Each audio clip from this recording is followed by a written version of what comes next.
Dear students, welcome again. Now I am going to discuss the electronic instruments.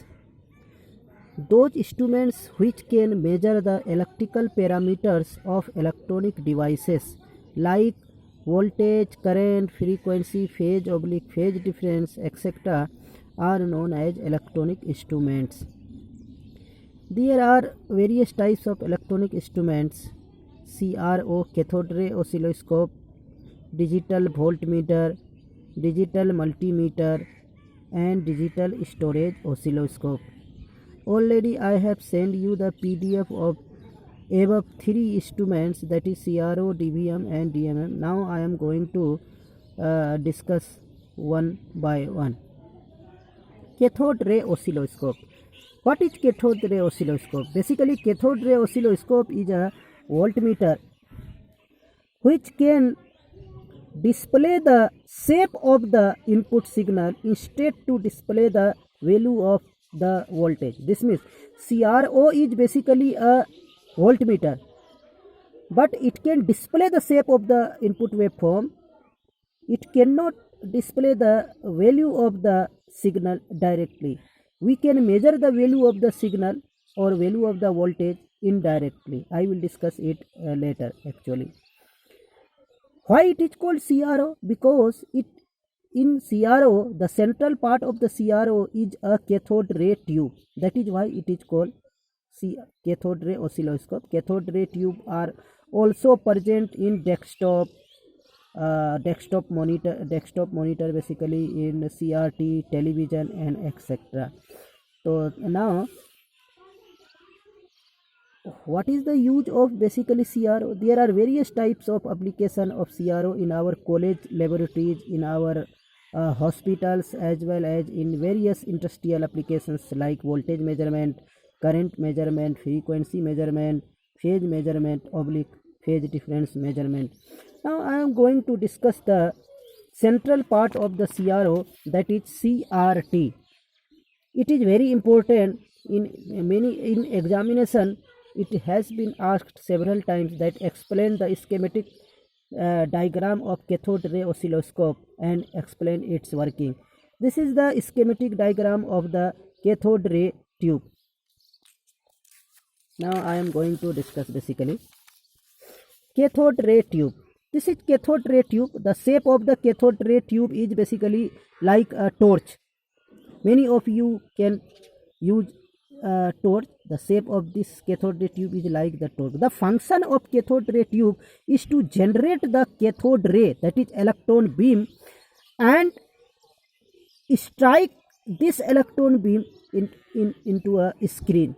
Okay guys, so now I am going to discuss. First of all, these are the connecting pins. These are the connecting pins, and this is the cathode, and in cathode there is a heater with filament, and the external part, the cylindrical shape of this is the grid, and these three anodes, these three are the anodes A1, A2 and A3, and these are the deflection plate. Y1, Y2 is the vertical deflection plate, and X1, X2 is the horizontal deflection plate, and this is the screen, and all of this apparatus is covered by a glass envelope. Now I am going to discuss the working. Now this is the cathode, and the function of cathode, since cathode has a heater and filament, and the heater heated the filament which radiates the electron beam.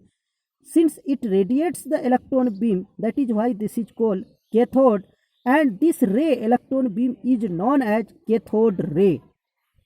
The external part of the cathode is a grid, which shape of the grid is cylindrical, and it has a small slit through which electron emitted or passing through. The function of the control grid is to control the number of electrons passing through it. This means the grid can control the intensity or brightness of the electron beam. Now after that, there are three anodes A1, A2, A3, each called accelerating and focusing anodes. The function of A1 and A3 is to increase the velocity of the electron beam On the other hand, the function of A2 is the focusing anode, and function of it is to control the sharpness of the electron beam. Sharpness means the width of the electron beam. Okay guys, after that there are two vertical plates, Y1 and Y2. The function of this vertical deflection plate is to deflect the electron beam along y-axis, and the input signal which has to be displayed on the CRO screen or which has to be measured, the input signal is given at the vertical plates. Okay guys, now there are two horizontal plates, that is x1 and x2. The function of these horizontal plates is to deflect the electron beam along the horizontal direction, that is along the x-axis, and a special type of signal, that is sawtooth waveform, is given to the horizontal plates which deflect the electron beam along the x-axis. After that, the electron beam strikes on the screen which is made up of phosphorus material, and the function of this and the properties of this phosphorus material is fluorescence. This means the points of the string it starts glow in which the electron beam strikes. इसका मतलब ये हुआ कि ये जो phosphorus का बना हुआ स्क्रीन है, इस स्क्रीन का नेचर होता है फ्लोरेसेंस का, यानी चमकने का। जिस पॉइंट्स पे जो पॉइंट पे इलेक्ट्रॉन बीम स्ट्राइक करेगा वो पॉइंट चमकने लगता है और आपको ये लगता है कि this is the input waveform. और इलेक्ट्रॉन बीम इनपुट सिग्नल के शेप के हिसाब से ही स्क्रीन पे स्ट्राइक करेगा और वो पॉइंट चमकने लगेगा और आपको लगेगा this is the input signal. Here the example of input signal is the sinusoidal. तो इलेक्ट्रॉन बीम साइनोसॉइडली स्क्रीन पे स्ट्राइक कर रहा है और आपको ये साइनोसॉइडल सिग्नल दिखाई देगा। तो guys this is all about the working of cathode ray tube. In the next video I will discuss the working of और block diagram of cathode ray oscilloscope.